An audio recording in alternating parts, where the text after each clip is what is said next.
ওরা দেখো, আজকে তো হচ্ছে একাদশী।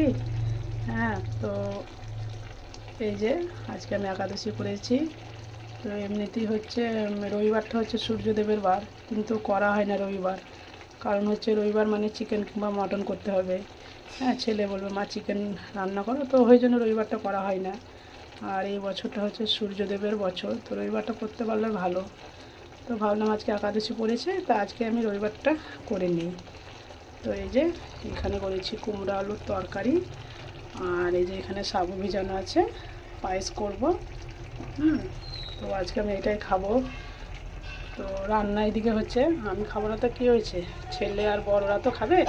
তো এই যে এদিকে ভাত হচ্ছে, আর এখানে করেছি এই যে ছোলার ডাল করেছি, আর এই যে সোয়াবিনটা ভিজানো আছে, সোয়াবিন আলু তরকারি হবে, আর পরে একটু পাঁপড় ভাজবো। তো ঠিক আছে, আজকে এইটুকুই। আর সবাইকে শুভ দুপুর, টাটা।